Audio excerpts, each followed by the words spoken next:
Hey everybody, I have another strange Travis admission for you.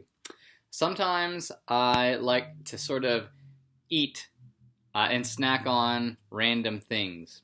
So, whereas some people like to have olives, maybe as a side plate or to put on, I don't know, little sandwich cracker things, I will get a jar of olives and just consume them. Similarly, with cheese, I buy blocks of cheese and just take the whole block of cheese, nibble on it, and eat it. I'm weird, I know. One more thing I like to do, I have some honey here. I love honey. And sometimes I'll just take some of my honey and I'll just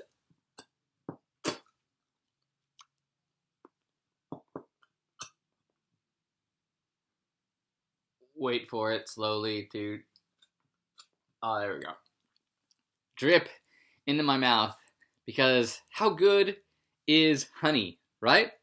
I found that actually you can use honey as a sugar substitute, and I put it pretty much on everything. Now, this this devotional is not about the food I eat, nor is it about sort of substitutionary food advice. It's not about that at all, but I promise what we're going to talk about does relate, sort of. In Proverbs chapter 16, verse 23, we read these words: "Gracious words are a honeycomb, sweet to the soul and healing to the bones." Gracious words are a honeycomb, sweet to the soul and healing to the bones. So whoever wrote this proverb must have been just like me, living thousands and thousands of years ago, who appreciated the taste of some fine honey. Back then, honey was is a precious commodity. So when in the Old Testament, when the Jewish people were promised that they're going to the promised land, the description that God repeats over and over and over again to them is that this is a land flowing with milk and honey.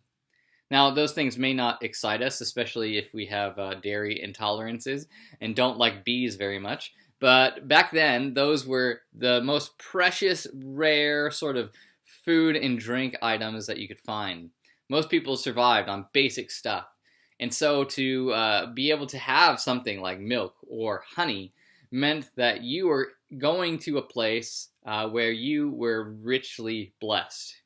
You were living in a time, in a period where, man, if you could have honey, how good do you have it? Now, whoever wrote this proverb is referring to this same idea. The same idea that honey, being this sweet, yummy, delicious, rare, and precious food, he compares that to gracious words that we speak over someone. That when we, instead of just insulting people like is the normal way that we often talk to each other, that when we actually think of kind and gracious words to say over someone, it's like eating some delicious honey. It's like that rare and precious and good and flavorful thing that you take a bite and it flows down your throat and you're just like, oh, wow, this is the most amazing thing. That's what I feel like when I eat honey. And this is what the writer is saying happens when we use gracious words.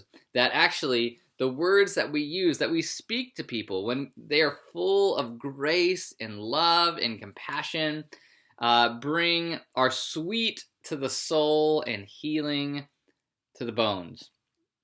Now, you probably know what I'm talking about. You can think of those occasions when someone said something deep and meaningful and gracious to or over you, right? I can still remember when I was 17 years old, I was working in a golf course, and I gave this elderly gentleman a ride from the bottom of the hill up to the top where the clubhouse was.